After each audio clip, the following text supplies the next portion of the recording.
7 години Ивана била тепана и психички малтретирана од сопругот Стојанче. Од 2019 година до моментот кога решила да скокне од балконот со 6-годишната ќерка Катја, таа живеела под тортура. Овие информации ги сподели Скопското обвинителство кое побара притворот за Стојанче Јовановски да биде продолжен, а ќе се гони за наведување за сторување на самоубиство, нанесување на телесни повреди поврзани со семејно насилство и загрозување на сигурноста. Од ОЈО велат дека нападите се интензивирале оваа и минатата година. Ивана не можела да види спас за неа и ќерка си, па затоа одлучила да скокне од балконот на зградата во Тафталиџе каде живееле.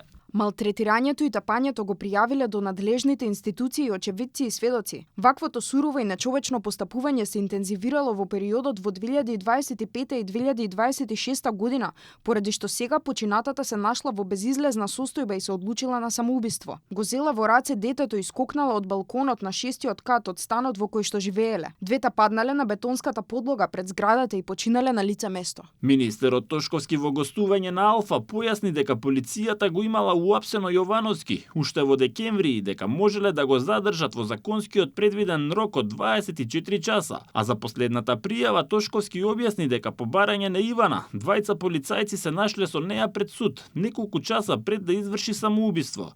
Ивана пред судот своерачно потпишала дека ја повлекува пријавата за семејно насилство. Има видеозапис кој што констатира удар од страна на сега осомничениот, физички удар во глава со рака. За 9 минути, мислам дека беше точно, Министерството за внатрешни работи, двајца полициски службеници, една господја и еден господин во униформа се упатуваат пред суд каде што жртвата кажала дека се наоѓа. Изјавува зашто и потпишува записник своерачно го изготвува и го потпишува дека немала никаков физички контакт со насилникот. Обвинителството веќе врши проверки и ги прибира сите релевантни информации и докази, а отвори и предмет под допрен глас по утврдените неправилности при инспекцијски надзор на социјалните работници.